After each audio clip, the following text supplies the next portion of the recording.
تیرے صدر قیامت کے سپاہی، وہ کس کو ملے جو تیرے دامن میں چھپا۔ ہم مومنین کی بیکنگ اور اگر سپورٹ کہیں سے ہوتا ہے تو گنبد خضرا سے ہوتا۔ نبی پاک صلی اللہ تعالیٰ علیہ وسلم کی محبت لے کر ہم پوری دنیا میں تنہا چلتے ہیں، الحمدللہ خوف نہیں ہوتا، اس لیے کہ ظالموں ڈراؤ اسے جسے جینے کا شوق ہو۔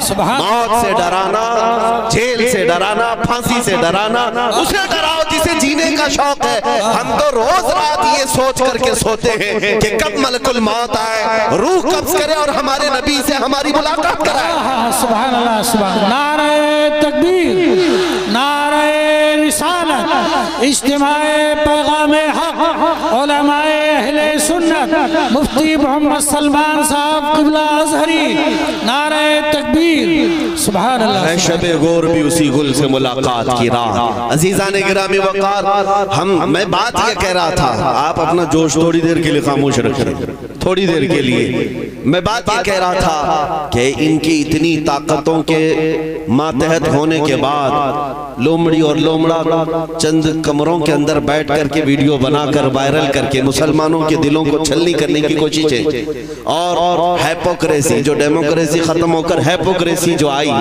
یہ سارے مناظر کے بعد میں ان سے کہتا ہوں، میں نے ایک کلپ سنی، کوئی وہ لومڑی کہتی ہے اور ایک لومڑا کہتا ہے کہ ہم 20 لاکھ لوگوں کو ماریں گے، اتنے مسلمانوں کا قتل کریں گے تو پھر ہمارے یہاں پر ہندو راشٹر قائم ہو جائے گا۔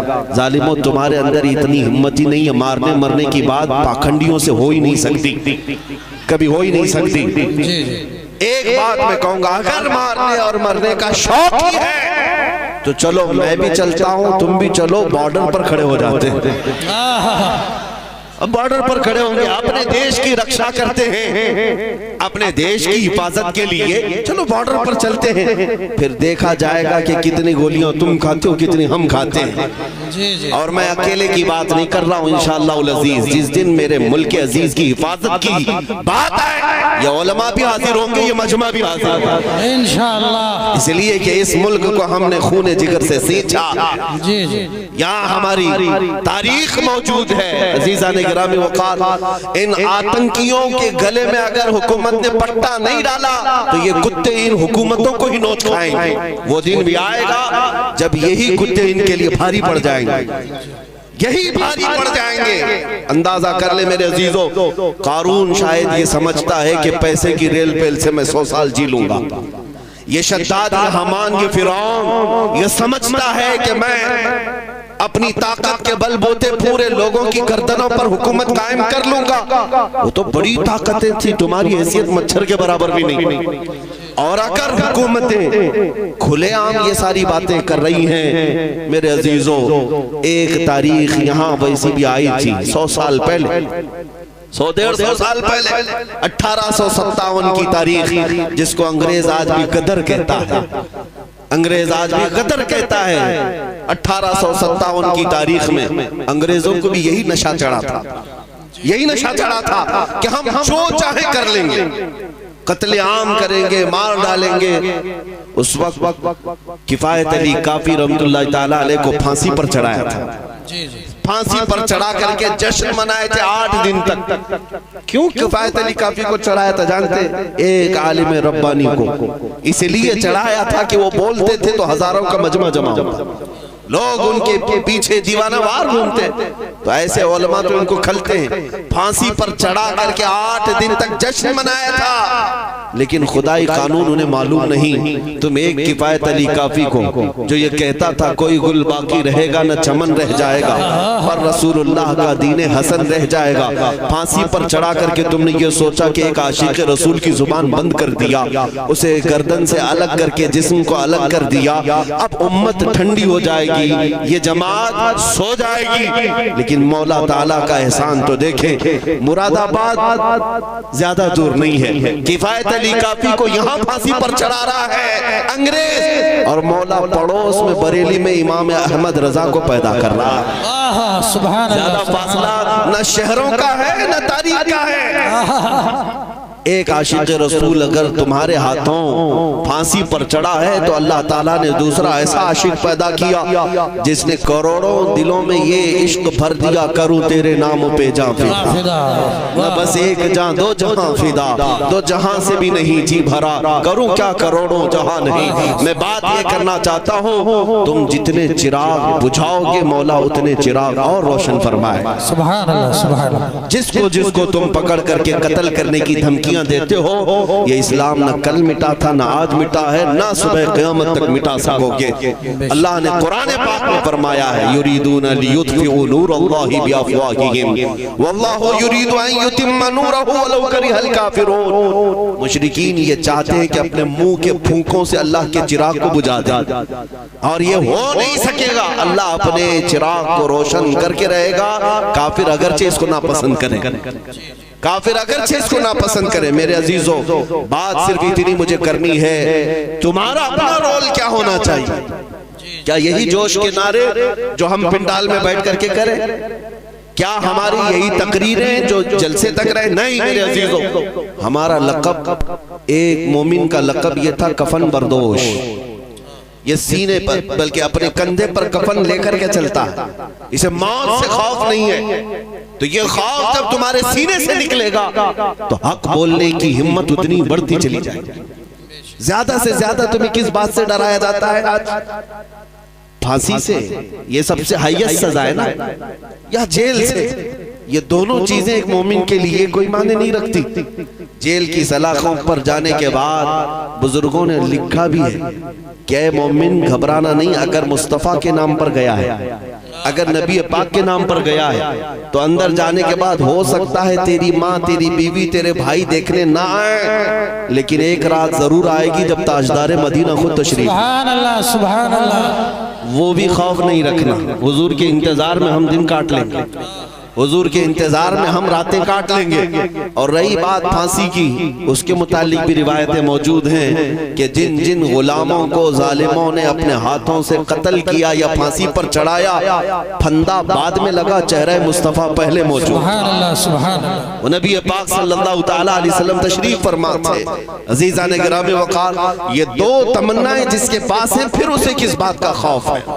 بے خوف جیو، یہ ملک ہمارا کل بھی تھا آج بھی ہے، یہ بھیک میں مانگا ہوا ہمارا ملک نہیں ہے، اور کسی کی چاپلوسی کر کے خریدی ہوئی زمین ہماری نہیں ہے، یہ ہمارے آبا و اجداد بلکہ آدم علیہ السلام کی زمین ہے، ہمارے باپ کی زمین ہے، ہمارے باپ کی زمین ہے۔ عزیزان گرامی وقار، میں بات یہ عرض کرنا چاہتا ہوں، آیت کریمہ جو میں نے پڑھی تھی اس میں اللہ نے یہی فرمایا، اگر رسول کے حکم کی مخالفت کرو گے تو فتنے میں مبتلا ہو جاؤ اور عذاب علیم میں گرفتار ہو جاؤ گے۔ ابھی دیر نہیں ہوئی ہے، ابھی سویرا ہے۔ میں نوجوانوں کو کہتا ہوں اس نقطے پر آ جاؤ، اس پوائنٹ پر جمع ہو جاؤ جہاں رسول اللہ صلی اللہ علیہ وسلم نے اپنے صحابہ کو چھوڑا تھا۔ میرے آقا نے حضور کو جہاں چھوڑ کر نصیحت فرمائی تھی اس نقطے پر آ جاؤ، بس باقی سب تمہارا، سارے میدان تمہارے ہیں، کوئی طاقت تمہیں زیر نہیں کرے گی انشاءاللہ العظیم۔ لوگ جس طرح کی باتیں کرتے ہیں، میں آپ کو بتاؤں، صلاح الدین ایوبی کا بھی تذکرہ کرتے ہیں، سلطان صلاح الدین ایوبی فاتح بیت المقدس، ایک سپہ سالار کے نام سے دنیا جانتی ہے۔ آج انگریز بھی اس صلاح الدین کی تعریف میں رطب اللسان ہے، انگریز بھی کہتا ہے ویسا جرنیل ہم نے نہیں دیکھا۔ کیوں جانتے ہیں؟ انگریزوں کی کتاب میں لکھا ہوا ہے صلاح الدین ایوبی نے 18 سال تک جنگیں لڑی صلیبیوں کے ساتھ، عیسائیوں کے ساتھ، لیکن اس میں لاکھوں قیدیوں کو اپنے ہاتھوں سے آزاد کیا۔ آزاد کرنے کی عادت بہت زیادہ تھی۔ کس کی؟ صلاح الدین ایوبی کی۔ شہادت ہے مطلوب و مقصود مومن، نہ مانے غنیمت نہ کشور کشائی۔ ایک عاشق رسول کا جو مقصود ہوتا ہے نا، وہ یہ نہیں ہے کہ صرف گردنیں اڑانا، اس کا مقصود جو ہوتا ہے وہ اللہ اس کے رسول کی رضا۔ صلاح الدین ایوبی کے ساتھ ایک وقت ایسا بھی آیا جب آپ بیمار ہو گئے۔ اس بیماری کے عالم میں مسلمانوں کے ایک قافلے پر ایک عیسائی جرنیل نے حملہ کیا تھا، برنس نام تھا اس کا۔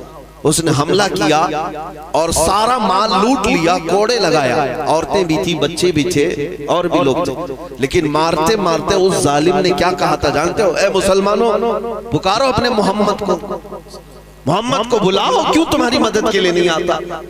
معاذ اللہ رب العالمین، جب وہ اس طرح کے تانے دے دے کر کے مال لوٹ رہا تھا اور سارے لوگوں کو نہتا پا کر کے مار رہا تھا، لوٹا ہوا قافلہ، یہ تاراج قافلہ جب واپس لوٹا تو صلاح الدین ایوبی سے شکایت کی کہ سلطان اسلام ہمارے ساتھ ایسے معاملات ہوئے۔ یہ وہ حالات تھے جب صلاح الدین سخت بیمار تھے، جس کو مرگ الموت کہا جاتا ہے، یعنی موت کی بیماری، مرض الموت، موت کی بیماری جس کو کہا جائے۔ لوگ عیادت کے لیے آ رہے تھے، لیکن صلاح الدین ایوبی نے جیسے ہی یہ بات سنی، اللہ کی بارگاہ میں ہاتھ پھیلایا اور کہا اے رب ذوالجلال، تو نے صلاح الدین کو ہر چیز عطا کی، بس تیرا یہ ناچیز بندہ، عاجز بندہ اتنی بھیک مانگتا ہے کہ میری عمر کو اتنی لمبی کر دے کہ میں برنس کا سر اڑا سکوں، اللہ اتنی زندگی اور دے دے۔ کیوں؟ اس لیے کہ نبی پاک صلی اللہ تعالیٰ علیہ وسلم کو اس نے تانا مارا۔ مومنین سے یہ کہا نا کہ محمد کو بلاؤ۔ صلاح الدین ایوبی بیماری کے عالم میں یہ دعا کرتے رہے، 2.5 سال کا عرصہ گزرا، 2.5 سال کے بعد آپ شفا یاب ہوئے، صحت مند ہوئے، اور اس کے بعد کھڑے ہوئے اور تلوار لے کر کے نکلے، مومنین کی فوج کو جگہ جگہ روانہ کیا، مار کے ہوئے۔ ایک دن وہ آ بھی گیا جب یہ برنس ہتھے چڑھ گیا مسلمانوں، گرفتار ہو گیا، اور مسلمان جب فاتح کی حیثیت سے بیت المقدس میں آئے اور اس برنس کو پکڑ کر کے لائے۔ صلاح الدین ایوبی کی عادت تو تھی کہ گرفتار قیدیوں کو روز آزاد کرتا تھا، روز آزاد کرتے تھے۔ اس دن بھی جتنے قیدی آئے تھے ان میں سے اکثر کو آزاد کیا۔ جب برنس کا نمبر آیا، اس نے کہا اے صلاح الدین، تمہاری عادت تو ہمیں پتا ہے کہ تم گرفتار قیدیوں کو معافی کے بعد آزاد کر دیتے ہو، میں بھی معافی مانگتا ہوں، مجھے اپنے وطن جانے دے دو۔ صلاح الدین ایوبی نے ایک تاریخی جملہ کہا، اے برنس، اگر تجھے میں معاف کر دیا تو اللہ کا عذاب مجھے گرفتار کر، میں اللہ کے عذاب میں گرفتار ہو جاؤں گا۔ تیری زبان سے میں نے وہ نازیبا کلمہ سنا ہے جس کو ایک مومن سن کر کے زندہ رہنا بیکار سمجھتا۔ صلاح الدین ایوبی نے تلوار لہرائی اور اس کی گردن پر رکھ کر کے کہا، آج سے 2.5 سال پہلے تو نے مسلمانوں سے کہا تھا کہ بلاؤ محمد کہاں ہے، دیکھ اس محمد نے صلاح الدین کو بھیجا ہے تیرا سر قلم کرنے۔ سبحان اللہ، سبحان اللہ، نعرہ تکبیر۔